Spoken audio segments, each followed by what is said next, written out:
And at the drenching race is where we isolate the sheep to do our hands-on work. Obviously drench sheep, which is putting an oral drench into the mouth of the sheep for internal parasites, for worms. We have to ear-tag sheep before they leave a property, so we'll ear-tag them. These are merino sheep or wool sheep, so we might go along and class the wool. So any hands-on work we can do, we do in this race. And we can go along and work with the sheep without them moving backwards and forwards because the dogs keep them nice and firm for us. Now, when you saw the dog backing the sheep, coming over the top, that is not effective in any way to the sheep. That's only for him or her to get from the back to the front. It's when the dog gets down to the front, comes through the sheep run past the dog. That is how these dogs fill drench races, load sheep in shearing sheds or load trucks. They must always work on that front sheep, get that one moving, the rest of the sheep will follow. Okay, so I'll ask Buck to unload the race. Come here, mate. Come here. Here, get him out. Here. Here, Buck, get him out. Here. Here, get him out. Here, sweet. Here. Okay, stay. Come right. Right out. Sit. Good boy. Okay, now, a dog like Buck here is equivalent to 3 to 4 men in his work. Or as my partner Jenny likes to say, 1 or 2 women. Now, go for a swim. Now,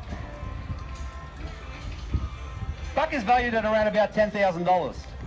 You might think $10,000 is a lot of money, but it's not. And the reason it's not is, I'm going to have that dog for 8 to 10 plus years of good hard work. I don't have to pay him any superannuation, any sickies, any holidays. He is there for me 7 days a week, 24 hours a day. I need to move stock, he's there to do it. You could not employ one for a year to do a third of his work for $10,000. So it is very, very little money for the value of work that I'm going to get from that dog. And no human can read their stock as well as what these dogs do. And nor can we move as quick as what they can to manoeuvre the stock around.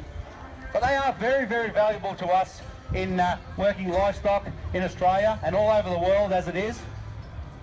Because, as I said, you've got one dog there, you've got 3,000 sheep, you've got 3,000 individuals. And when the animals decide that they want to go somewhere, they're going to try their darnest to get there. So it is very important that the dog does take control and is able to get the job done. Okay, now here, thank you. I've got a little grandson of Buck's. So this little pup is 10 weeks old. Now, what we do with these young pups to start them off is we give them access to normally 2 or 3 sheep, not 10, so that we get a bit more movement. But under circumstances here today, we can't. We've got to use all them sheep. So what happens is we want movement because movement and noises excite dogs. And we put our little pups down from 6 weeks of age and watch the transformation happen. Some of them start at 6 weeks, some start later. It all depends on the dog. At the end of the day, we cannot make it happen. It happens on its own. So we give them the access, we put them down, and we see that transformation happen from doing nothing to basically working out, oh, they're sheep, I've got to chase them.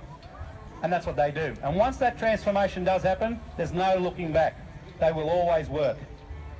Okay, so I'll put this young pup down. So as you can see, he's walking straight to the sheep.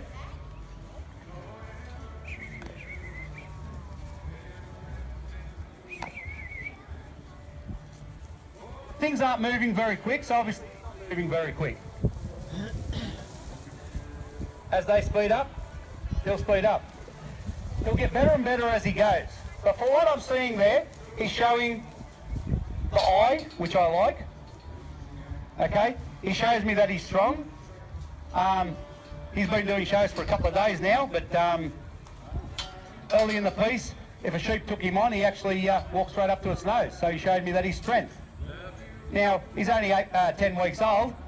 The size of him compared to the, excuse me, to the sheep, yeah, they're frightened of him.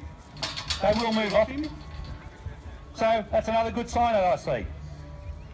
Now, in saying that, I want to see that young pup get around his sheep. So he's not quite getting around there because he's not putting me in the picture yet. He's still too young. What he's doing, as you can see there, he's just coming around here. So this is his sister here.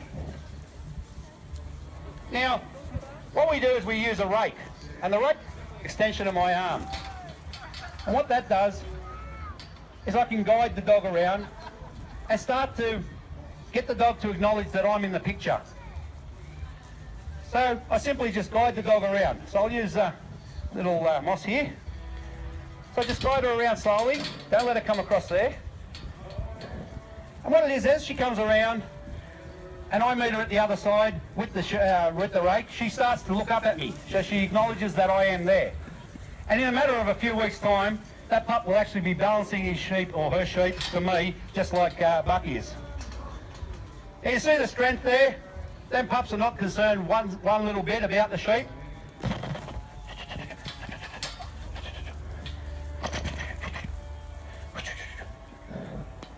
As I said, if we can get young sheep to run, it obviously entices the pups to do a lot more. And it also has been very hot, so being young dogs, we can't expect the world from them. But from what I have seen from these dogs so far, I'm very, very impressed. Now, one of the questions we get asked is, do we actually train the young dog with the older dog? And the answer to that's no. The reason we don't is, them pups are actually working their sheep. They are reading their sheep. Okay, they're working. When you use an older dog, the older dog's working, the pack instinct kicks in, the young pups actually start chasing the older dog around. They're not working. And any bad habits that dog has, they're going to pick up very, very quickly, and we don't want that. We do use the older dog with assistance in a situation like this where everything's just sitting still. Right. Help peel the sheep off the fence for them, as any good grandfather would do. And we'll get a bit of movement happening. Buck, sit down. Go and sit down. Go and sit down. Good boy. Left, left. Come on. Sit. Yeah, see how that little pup there stopped them 4 sheep from running back? So just little things like that are real impressive to see at 10 weeks of age. Now, another question we get asked is, do we use treats in our training? The answer to that is no. And the reason for that is, them pups, or my dogs, do what they're doing for me because they want to do it, not because I'm going to give them a treat. That is the difference. The treat, I find they would do it until I had no more treats, and then once I've got no more, they'll be a different type of dog. They will not respond as quick or as good. So the reward that my dogs get is my voice. So in the first year of their showing them sheep and letting them work their stock like this, what they'll do is when they do something very good, like a sheep might break away and it blocks it, I'll praise them. When they might come in and have a little grab or anything like that, I'll have a growl at the dog. Let them know I'm teaching them right from wrong by my voice. And when they become a year old, then I start to teach my dogs the sides, any other commands I want to teach them. So I let them be a puppy when they're young. And it's find it very easy to get that control because they do know right from wrong from my voice then. Now, training a dog is very, very simple. There is no tricks to training dogs. All that training a dog is putting a word to a motion. The dog does the motion, we put a word to it. That is how we teach our dogs left and right and any other command we want. The key to it is being consistent with the words. I don't have to use left and right, I can use brown and blue. As long as I know what I'm using and only use that one word for one command, you will not confuse your dog. As you see there, good boy, good boy, good girl. Good girl, good girl. So you see the style about that dog? She gets down a little bit more. Now she's telling me she's going to be more of a type of a paddock type dog. Now the difference between a paddock dog is a dog that is probably a little bit more stylish and doesn't hassle a sheep too much. She'd be nice and quiet, probably wide casting dog. You can pick up sheep from out in a long distance. And then the little male there, he's showing me that he's going to have a little bit more force about him. That he'll be able to come in the yards here and do a lot more pushing and probably bark a lot easier than what she will. Now, in saying that, the market today is looking for dogs that are good all-round dogs, and that is the dogs that we are breeding. Dogs that can go and muster out a paddock and then come in and continue doing yard work. Whereas in the older days, farmers used to have what they call their paddock dog and then come back, get the sheep in, and then go and swap dogs and go into a yard dog. But them days are sort of gone by the wayside, where the market wants dogs that they can continue on doing the same job with. We can go from working sheep straight on to cattle. So dogs that are very versatile in what they're doing. So it is very important to be breeding the right type of dog. I'm very proud to breed these dogs and work with these dogs. It's an absolute pleasure. And you can see, again, the temperament is very good with these dogs. Good girl. Good girl. Good girl. Do you see the intensity there from that dog? A bit of back up here. Okay, and then also the rake is needed to be able to pull the dog up when we finish the training session, because once these dogs in the next couple of weeks learn to actually balance their stock better, when I go to pick that young pup up, it's not going to stand here for me like I have now. It's going to actually get around the sheep. So I'm going to be trying to run after it, and that's pointless. So what we need is the rake.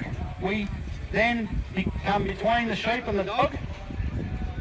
So we take ownership of the sheep. I better get rid of this pup first. Thank you. Nice dog, yeah. And teach the dog to stop. No. You see, every time I want to stop them, they want to do more then. Good boy. That's kids for you, see?